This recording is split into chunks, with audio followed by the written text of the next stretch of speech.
Bonjour à tous, bienvenue sur ma chaîne YouTube. C'est un plaisir de vous retrouver aujourd'hui pour une nouvelle vidéo où je vais vous donner mes conseils à appliquer en cette période un peu relou mais absolument nécessaire de confinement. Avant toute chose, ne portez pas attention à mes yeux gonflés, au fait que je risque de parler un peu du nez avec une voix de canard par moment puisque je suis en pleine crise d'allergie au pollen. Bien entendu, je couperai les séries de 200 éternuements au montage. Ceux qui sont allergiques au pollen comprendront de quoi je parle. Alors avant de commencer, juste une petite info que je veux partager avec vous. Pour ceux qui le désirent, je lance aussi une newsletter qui sera envoyée au moins 3 fois par semaine avec des conseils d'entraînement, de diète, de motivation, etc. pendant toute cette période de confinement.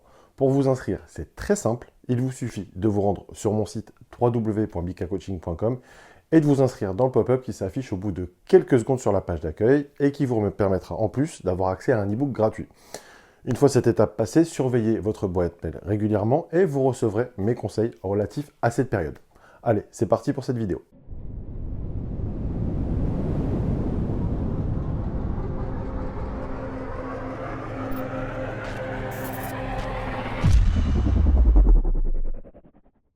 Bon, ça y est, c'est la crise. Les salles de sport sont inaccessibles depuis 7 jours et nous sommes confinés depuis 4 jours avec une quasi-interdiction de quitter le domicile, sauf pour des motifs très importants, et encore, il faut être le plus bref possible dans ces déplacements.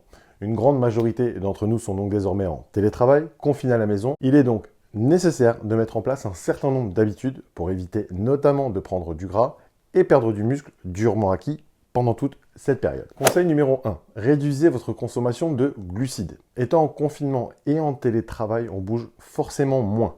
Et si on bouge moins, on brûle moins de calories, on consomme moins d'énergie, on a donc un besoin inférieur en carburant, donc en glucides.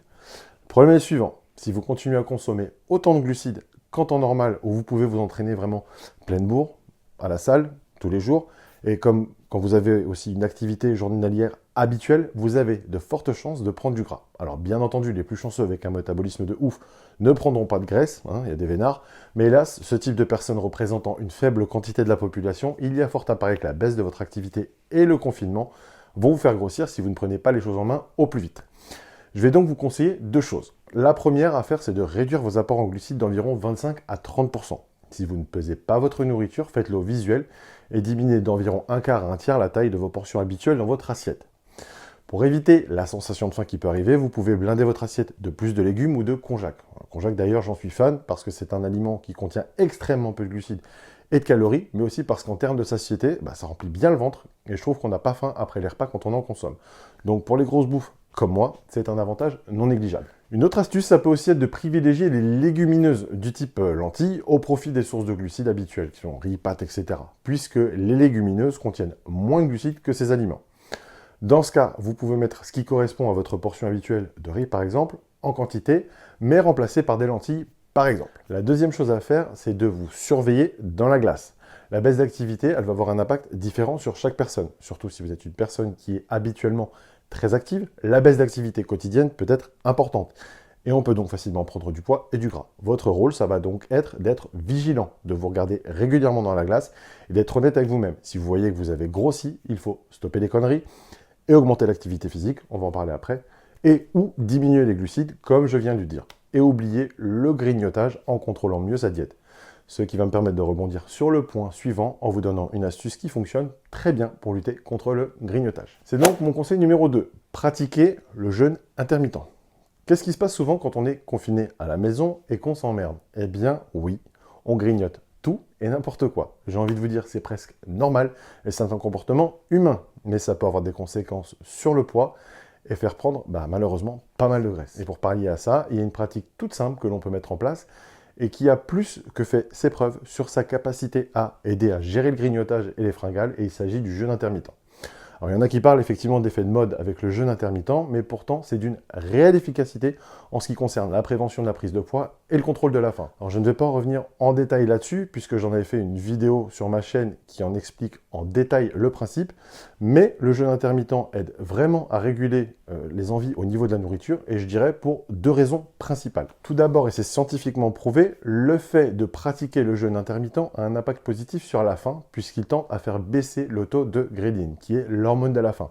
Donc, on est en toute logique moins tenté de grignoter quand on a moins faim. Mais il y a aussi un autre avantage. On grignote souvent non pas par faim, mais par ennui, et le fait de se mettre une barrière psychologique avec une condition à respecter de ne pas manger sur certaines plages horaires vis-à-vis de soi-même, eh bien, ça aide énormément. Conseil numéro 3, continuez à bouger. Il va falloir se bouger et s'entraîner tous les jours ou presque pour compenser le manque d'entraînement en salle et d'activité quotidienne. Je vous conseille donc de mixer 5 à 6 jours par semaine de e-cardio, puisque ça ne nécessite pas de matériel, et de musculation au poids de corps, comme squat, pompe et fente, etc., si vous n'avez pas de matériel de musculation. Vous pouvez aussi adjoindre des mouvements classiques avec poids, si vous en avez, ou sinon, vous pouvez fabriquer des poids avec des packs d'eau, des seaux dans lesquels vous poserez des bouteilles d'eau, etc. On peut être super inventif. Alors, petite parenthèse en ce qui concerne les trainings.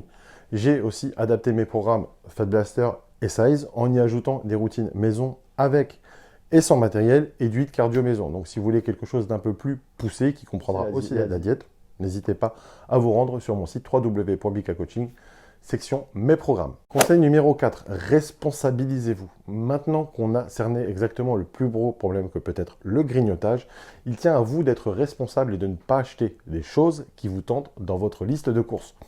Bien entendu, pour les cheat meals, vous pouvez prévoir ce qu'il vous faut et pas plus. Et c'est à vous de vous tenir correctement et de ne pas craquer pour respecter le moment où votre cheat meal est prévu. Alors d'ailleurs, au sujet des cheat meals pendant cette période, si vous vous butez bien en vous entraînant, comme je l'ai conseillé, je dirais que 2 par semaine, ça passe largement. Alors, le 5e et dernier conseil, qui n'est pas un conseil uniquement relatif au confinement, mais bel et bien valable tout le temps, c'est de prendre votre mal en patience quoi qu'il arrive et de ne pas vous énerver ou vous décourager. Ok, cette situation, elle est pénible, elle l'est pour nous tous, mais ce n'est pas une raison pour lâcher l'affaire et tout foutre en l'air en mangeant n'importe quoi, n'importe comment et en ne se bougeant pas. Vous devez vous imposer d'être correct vis-à-vis de vous-même, c'est super important. Il y a le confinement et il y aura l'après-confinement. Il y aura le retour à la salle et à une vie normale.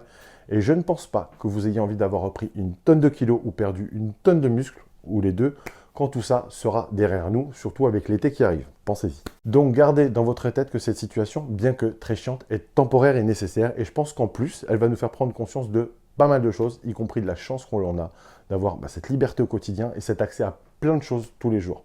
Il en sortira du positif en termes d'éveil des consciences, j'en suis persuadé. Voilà, c'est tout pour aujourd'hui. J'espère que cette vidéo pourra vous être utile. Si c'est le cas, n'hésitez pas à liker et à vous abonner. Pensez aussi à activer les notifications. Et si vous avez des questions, n'hésitez pas à les laisser en commentaire. Si vous voulez suivre mon actualité, voir les articles de mon blog ou vous renseigner sur mes programmes, retrouvez-moi sur mon site www.bikacoaching.com. Je vous dis à très bientôt pour une nouvelle vidéo. Pour ceux qui veulent en savoir plus, vous pouvez vous rendre sur mon site www.bikacoaching.com où vous trouverez mes articles, mes offres de coaching pour hommes et femmes, mes programmes de perte de poids Fat Blaster et de prise de masse Size pour hommes et pour femmes, ainsi que mes e-books d'entraînement eux aussi pour hommes et pour femmes. Vous pouvez aussi tout simplement cliquer sur les liens que je mets en barre de description. Retrouvez-moi aussi sur Instagram, bika-coach.